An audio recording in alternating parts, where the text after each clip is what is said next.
네, 여러분 안녕하세요. 모토랭 임선호입니다.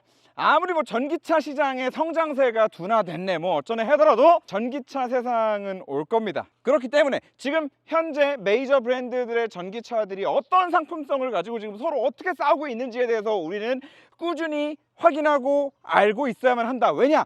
그래야 어느 순간 뭐 누가 이제 차를 바꾼다고 하더라도 옆에서 한마디 해주고, 야, 뭐 전기차는 뭐 뭘 사는 게 맞아, 뭐 전기차는 아직 안 사는 게 맞아, 뭐 이런 말도 좀 해줄 수 있고, 그리고 내가 차를 바꿀 때가 된다 하더라도 현명한 소비를 할 수 있을 테니까. 그리고 무엇보다도 그냥 차를 좋아하는 우리로서는 그냥 뭐 이런 새로운 전기차들이 계속 나오고 서로 싸우고 하는 것들이 그냥 재미있잖아요. 자, 그렇기 때문에 우리는 알아야만 한다. 그런 차원에서 오늘 오랜만에 피카, 피카를 오랜만에 들으시는 분들은 뭔 피카츄야라고 하실 수 있는데, 저희 채널의 원래 코너 이름이에요. 5년 전부터 시작해가지고 픽어카, 차를 골라주겠다, 둘 중에 하나 골라주겠다라고 해서 픽어카에서 피카인데 아무도 모릅니다. 네, 앞으로도 기억하지 않으셔도 됩니다. 자, 오늘 ID4와 아이오닉 5 두 대를 비교를 해볼 건데, 이 아이오닉 5, ID4 둘 다 이전에 제가 리뷰했던 차량들과는 조금 다른 차량들이에요. 뭐 많은 분들이 아시겠지만 아이오닉 5 같은 경우에는 페이스리프트가 되면서 배터리 사이즈가 커졌고 상품성이 더 좋아졌습니다. ID4 같은 경우에도 로직이 개선이 되면서 주행거리가 조금 늘어났어요. 뭐 그 외에는 크게 달라진 건 없어요. 얘는 가격이 조금 싸졌습니다. 가격이 싸진 거는 지금 프로모션을 좀 공격적으로 하는 것 같더라고요. 자, 그래서 지금 두 차량 모두 아이오닉 5 깡통 기준으로 4천만 원 중반대에 구매하실 수 있습니다. 보조금, 공식 할인 다 포함해서. 지금 여기 서 있는 요 녀석 같은 경우에는 휠 빼고는 풀옵션이에요. 자, 그래서 이렇게 풀옵션을 때린다라고 하면은 실 구매가가 한 5천 중반, 5,500 정도 나온단 말이에요. 자, 그래서 4천 중반, 뭐 5천 중반까지 요 정도 레인지에서 과연 이 두 차량 중에 나한테는 어떤 차가 좀 더 잘 맞는 차량일 것인가에 대해서 오늘 좀 도움을 드릴 수 있는 그런 영상이 될 거라고 생각을 합니다. 자, 뭐 시작하면서 이 ID4는 또 오랜만에 나왔으니까 또 이제 얘기를 좀 드려야 될 텐데, 제가 이 ID4는 이제 2022년 모터렌 올해의 차로 뽑았었죠. 네, 그런데 그거를 지금 2년이 지난 아직까지도 뭘 그때같이 와가지고 이렇게 욕하고 그러시는 분들이 있는데, 그 2년 동안 제가 뭐 어지간하면 이런 말 안 하는데 어느 정도는 증명이 됐습니다. 글로벌 판매량, 중국 시장 제외하고 아이오닉 5랑 EV6를 다 합한 판매량보다 ID4 한 차량이 더 많이 팔렸습니다. 글로벌로. 중국 시장 제외. 뭐 너 이런 말 하면 또 와가지고 뭐 중국에다 많이 파는 뭐 그런 뭐 짱깨차 뭐 이러고 있던데, 국뽕 프레임으로 여러분들의 그 조회수 피 빨아먹는 그 아저씨의 말 좀 휘둘리지 마시고 판매량이 일단 보여준 거죠. 일단 작년 기준으로 글로벌 판매량에서 이런 차이가 났다라는 걸 여러분들이 좀 알고 계시면 좋을 것 같아요. 이제 우리나라 시장은 워낙에 이제 현대 기아가 좀 큰 힘을 쓰는 그런 시장이다 보니까 제대로 판매량을 가지고 이 상품성을 비교하는 데는 좀 무리가 있을 수 있잖아요. 네, 그렇기 때문에 이제 글로벌로 좀 보아야 하는데, 중국 시장 같은 좀 이런 특수한 시장은 좀 제외하고 한국과 미국과 유럽, 그러니까 중국을 제외한 나머지 모든 국가의 판매량을 다 합쳤을 때 이 ID4 한 차종이 아이오닉 5, EV6를 합친 것보다 더 많이 팔렸다는 거, 판매량은 여러분들이 그렇게 알고 계시면 좋을 것 같고, 이제는 더 이상 뭐 드럼 브레이크 같은 거에 좀 어그로 끌리지 않으셨으면 좋겠다 라는 말씀을 드리는데, 주행거리는 이번에 속초TV 결과를 보셨겠지만 지금 이 차량이 더 높습니다.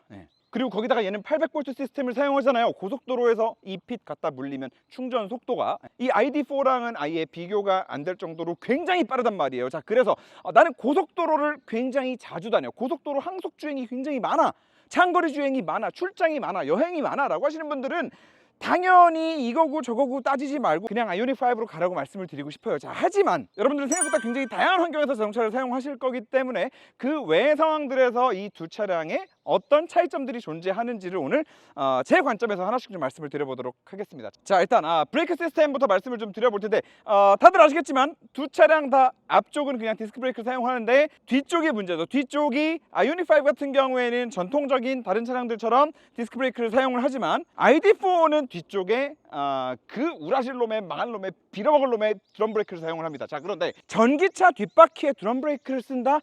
그 이유를 사실 극단적으로 확인할 수 있는 근거가 아이오닉 5에 들어있어요. 그래서 잠깐만 보여드리면, 오너스 매뉴얼을 한번 봅시다. 여기에 뭐 대충 여기 브레이크가 여기 나오는데 어딨냐 진짜?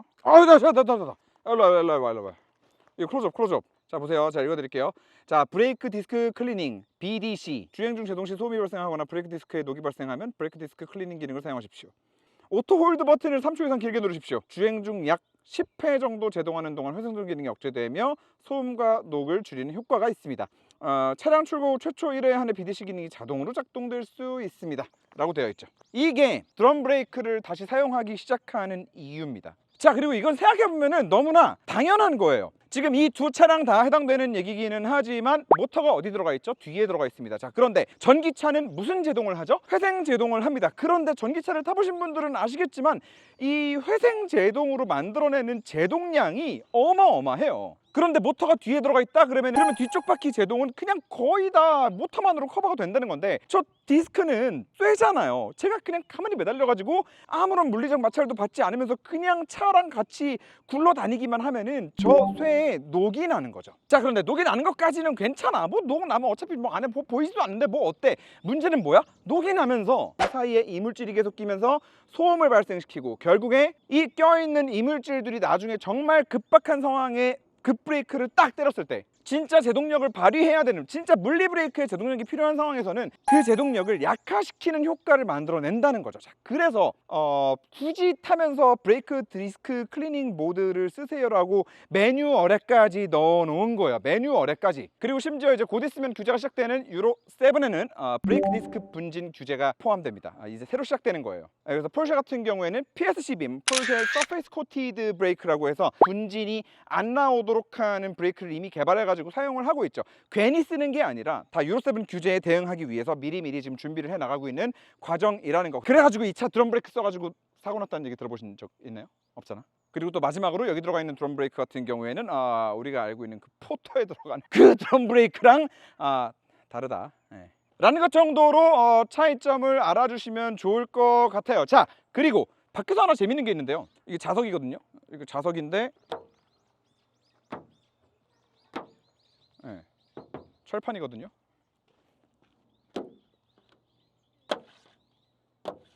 네. ID4는 그냥 이제 스틸 후드를 사용을 하고, 아이오닉 5는 이제 합금 소재의 후드를 사용을 한다는 거. 사실 예전 같으면은 국산차는 철판이고 뭐 수입차는 알루미늄이고 뭐 플라스틱이고 뭐 이랬었는데 이게 좀 바뀐 것 같아가지고 재밌어가지고 말씀을 드렸고, 비슷한 차원에서 하나 또 재밌는 거는 아이오닉 5 같은 경우에 얘는 지금 뭐 이제 물론 휠 옵션이 아직 안 들어갔기 때문에 19인치가 들어가 있기는 하지만 순정으로 이제 미쉐린 타이어가 들어가죠. 이제 미쉐린 프라이머시 올 시즌이 들어가는데 재밌는 거는 ID4는 한타를 씁니다. 한타 벤투스 S1 에버 3의 EV 버전을 써요. 아무튼 이것도 재밌는 포인트인 것 같아요. 유럽차에서 한국 타이어 쓰고 있고, 그리고 한국 차는 유럽 타이어 쓰고 있고, 이렇게 좀 또 바뀐 모습을 볼 수 있는데, 휠 사이즈를 말씀드리면서 또 하나 말씀드릴 수 있는 거는 20인치 휠을 기본으로 제공을 하고 있다는 거. 자, ID4 같은 경우에는 프렁크 공간을 제공하지 않습니다. 그리고 당연히 프렁크 공간을 제공하지 않다 보니까 얘를 뭐 편하게 들었다 내렸다 할 수 있는 가스리프트도 존재하지 않고요. 자, 그런데 아이오닉 5 같은 경우에는 아이오닉 5 같은 경우에는 이런 공간이 있죠. 물론 크지는 않아요. 크지는 않은데 아이오닉 5 같은 경우에는 이제 듀얼 모터, 앞쪽에도 모터가 들어가는 모델이랑 이 앞쪽에는 모터가 안 들어가는 모델이랑 요 사이즈가 다르거든요. 근데 지금 이렇게 후륜 구동 모델, 지금 요 모델 기준으로는 꽤나 그래도 무언가 중요한 짐들, 뭐 가방이나 이런 것들 충분히 넣어 놓을 만한 공간이 나오거든요. 그래서 저는 요 공간은 무조건 있으면 좋다 주의입니다. 그래서 뭐 요런 차이가 있다는 거. 근데 이게 이왕이면 이렇게 안 하고 일반적으로 우리가 알고 있는 다른 전기차들처럼 이쪽을 전부 다 깔끔하게 플라스틱으로 마감을 싹 다 해놓고 이 위쪽에 후드가 뚜껑 역할을 할 수 있게 해주고 여기는 그냥 파여 있다면 사실 훨씬 더 좋은 사용성을 가질 수 있겠죠. 사실 대부분의 프렁크가 있는 차들은 다 그렇게 되어 있거든. 폴스타, 뭐 테슬라, 뭐 다들 마감이 좀 잘 되어 있는데 이왕 앞에 프렁크를 다 넣어놨는데 왜 마감을 잘 안 한 건지는 잘 모르겠습니다. 자, 그리고 뭐 휠베이스는 분명하게 아이오닉 5가 훨씬 더 깁니다. 그래서 앞좌석 공간을 똑같이 만들어놨을 때 뒷좌석 레그룸을 훨씬 더 확보할 수 있다는 장점이 있는데 시트의 형상은 조금 또 둘이 다른 부분이 있거든요. 그래서 타가지고 좀 설명을 드려야 하는데 그 전에 들어가기 전에 트렁크 한번 보죠. 자, 트렁크를 일단 다 열고, 자, 일단 ID4 같은 경우에는 원래 요 윗 라인에 맞춰지는 선반이 원래 하나 더 있어야 되는데 지금 어디 갔는지 모르겠습니다, 이 차에서는. 그래서 어쩔 수 없이 이 바닥 레벨을 기준으로만 좀 말씀을 드리고, 여러분들이 요거는 알고 계셔야 되는 게, 아이오닉 5처럼 이렇게 여기가 이제 플랫하잖아요. 이게 이렇게 플랫해야 이게 엄청 무거운 큰 박스라고 생각을 해보자고. 이렇게 들어서 형차 이렇게 올려놓고 이렇게 쓸어서 넣을 수가 있어요. 근데 이게 여기 이렇게 턱이 있으면은 그걸 못해. 이렇게 들어가지고 이렇게 여기까지 넣어야 된단 말이야. 그래서 트렁크는 무조건 요 라인이 맞는지 안 맞는지를 꼭 한번 확인을 하시는 게 되게 사용성에 좀 도움이 되는 디테일이다 라고 말씀을 드릴 수 있을 것 같고, 자, 이제 바닥 면적을 좀 한번 재보면요. 자, 깊이가 얘는 90 한 2 정도 나오는 것 같아요. 그리고 요 윗라인도 한번 재볼까? 요 윗라인이 이 위쪽은 52? 92에 52 정도 나오는 것 같고, 그리고 아이오닉 5 같은 경우에는 97. 네, 아랫면이 97. 자, 그리고 아이오닉 5 같은 경우에는 한 40, 42 정도. 좌우폭은 ID4가 94, 5는 104. 자, 트렁크 면적의 차이는 바닥 이 윗공간을 얼마나 높이 활용할 수 있느냐의 측면에 있어서는 ID4가 조금 더 수월할 수는 있어요. 왜냐면 ID4가 요 시트 등받이가 끝나는 요 지점 있죠.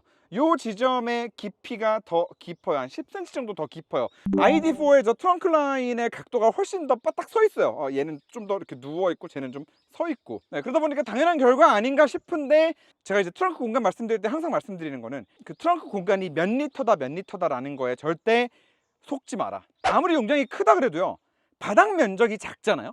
그러면 실질적으로 활용할 수 있는 활용성이 좀 떨어질 수밖에 없습니다. 왜냐면 우리가 트렁크에 싣는 모든 짐을 다 이렇게 좀 부피가 있는 키가 큰 짐들만 싣는 게 절대 아니거든요. 하다못해 지금 이런 거, 이게 높이가 얼마나 낮아. 높이가 얼마나 낮은데 이걸 이렇게 세워놓고 다닐 수는 없는 노릇이란 말이야. 그래서 이거는 뭐 애기들 뭐 유모차를 싣고 다니든 뭐 이렇게 박스로 쌓아가지고 짐을 이렇게 높게 적재하고 다닐 수 있는 분들이 아니고서는 아이오닉 5의 트렁크가 공간면에 있어서 더 넓기도 하고 바닥 면적이 넓기 때문에 훨씬 더 실용적일 거다. 이왕 트렁크 얘기하는 김에 폴딩을 한번 해볼게요. 자, 폴딩 하게 되면 완전 평평하지는 않아요. 완전 평평하지는 않고, 여기서 보면은 이렇게 오다가 살짝 이렇게 올라가죠. 오다가 올라가죠. ID4 같은 경우에는 지금 여기 판이 없어가지고 제대로 보여드리지는 못하지만, 그래도 그냥 각도를 보았을 때 아이오닉 5랑 비슷한 수준으로 둘 다 완벽한 수평이 되지는 않아요.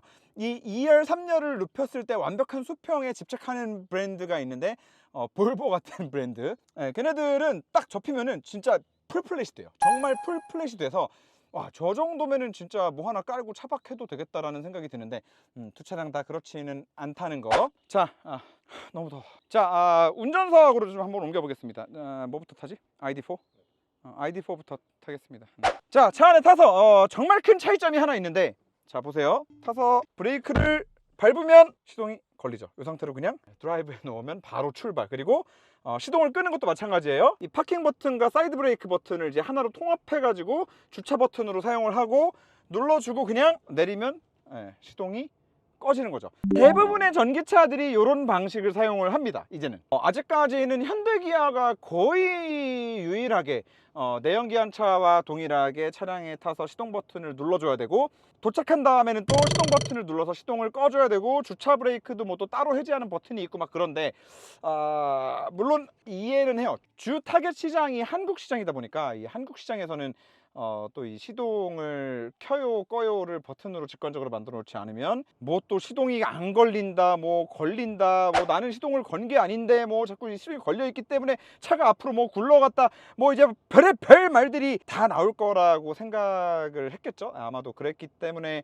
저 방식을 계속 고수하고 있는 게 아닌가라는 생각을 하는데, 솔직히 말씀드리면은 이거는 무조건 저는 이게 맞는 것 같아요. 그냥 차에 타서 브레이크 밟고 이렇게 하면 출발 하도록 만들어 놓은 지금 이 시스템이 훨씬 더 전기차에 맞는 시스템 아닌가라는 생각을 항상 합니다. 시동 버튼이 아예 없는 건 아니거든요. 네, 여기 이렇게 다 만들어 놔요. 자, 그리고 이 디스플레이를 보면서도 이제 또 드려야 되는 말씀들이 많은데, 디스플레이가 정말 큰데 이 안에서 할 게 그렇게 많지는 않아요. 물론 안드로이드 오토나 애플 카플레이 연결하시면 이제 큰 화면으로 잘 사용하실 수 있지만, 자체 컨텐츠는 뭐 거의 없다시피 해야 된다는 거 제가 리뷰 때도 말씀을 드렸지만, 사실 저는 그렇게 생각을 해요. 지금까지 폭스바겐이 사용해왔던 내비게이션들, 그런 내비게이션들을 넣을 바에는 차라리 안 넣는 게 맞다. 그래서 저는 잘했다라고 박수를 쳐줬어요. 차라리 내비게이션을 빼고 그만큼 가격을 싸게 판다면 저는 why not? 그리고 지금 이 클러스터 있잖아요. 이 클러스터 제가 항상 칭찬하는 클러스터인데 이게 컬럼에 붙어 있기 때문에 내가 어떻게 조절을 하더라도 이 스티어링 안에서 움직이기 때문에 각도 조절하는 거에 따라서 클러스터를 가릴 일도 없고, 무엇보다도 이렇게 작게 만들어 놓은 화면 안에 이 안드로이드 오토 연결하잖아요. 그러면은 티맵에만 한정되는 얘기긴 한데 여기 티맵 길 안내 정보가 요 조그만 클러스터에 또 다 떠요. 그런데 진짜로 다른 브랜드들도 나는 정말로 이거 충분해요. 진짜 충분해요. 이걸로 여기 지금 주행보조 장치 관련 정보, 그리고 뭐 속도, 주행거리 얼마 남았는지, 뭐 회생제동 중인지 아니면 뭐 어떤지 다 나온단 말이야. 솔직히 이 이상으로 커야 될 이유는 모르겠다. 이 터치로 조작하는 이 공조랑 이 인포테인먼트 이거 온도 조절, 이거 터치로 하는 거, 써도 그지 같다. 진짜 그지 같다 이거는. 뭐 여기까지 말씀드릴 수 있을 것 같고, 자 그리고 요거 저는 굉장히 마음에 들어요. 이 암레스트를 시트에다가 갖다 붙여놓은 거, 이 암레스트의 길이 자체도 엄청나게 긴데 오히려 이게 시트 포지션 잡기에 굉장히 좋아요.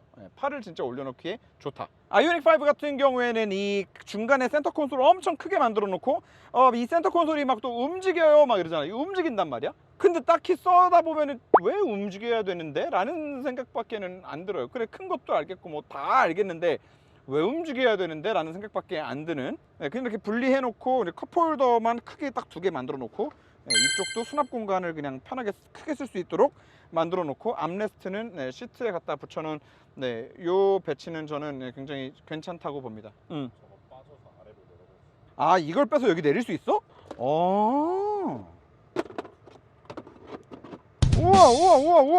우와. 야, 그러면은 이거를 하나 더 사면 컵홀더가 총 4개 되는 거네. 저 컵홀더 진짜 좋아하거든요. 진짜 컵홀더는 굉장히 중요합니다. 그러면 요거를 또 여기다가 쓸 수 있어? 와, 이거 대박이네. 아무튼 요거 실용적인 것 같고, 자 그리고 얘도 이제 위에 대형 글라스 루프가 있습니다. 진짜 겁나 커요. 그래서 아이오닉 5도 꽤 크잖아요. 그래서 요 위에 사이즈도 한번 좀 재보려고요. 자, 일단 좌우 폭부터. 자, 좌우 폭은 83 보여? 네. 83. 여기 길이야. 여기 찍어야지. 어디 갔어? 120 찍었어? 83에 120. 자, 이제 아이오닉 5로 가보시죠. 자, 일단 아이오닉 5는 가장 큰 차이점은 앞뒤로 열려요. 앞뒤로. 자, 좌우폭 됩니다. 와, 귀신같이 83 보여? 자, 귀신같이 83. 그리고 반대로 와. 그리고 앞뒤 길이가 110이 살짝 안 되네. 108?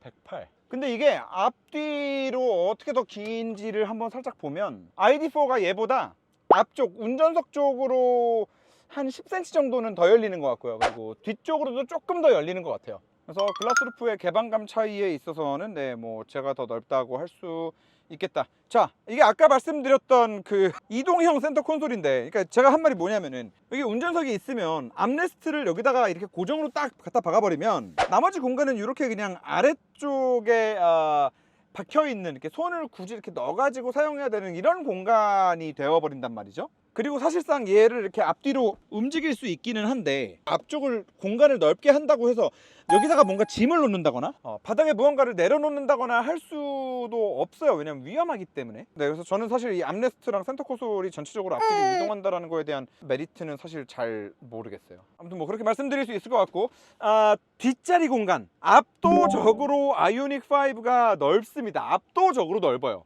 둘 다 맞춘 상태에서 아이오닉 5는 지금 요 정도 공간감이 나오는데 그냥 레그룸만 넓은 게 아니라 아이오닉 5도 요 시트 높이가 충분합니다. 허벅지를 지탱해 줄 수 있는 높이가. 그래서 진짜 정말 쾌적한 느낌이에요.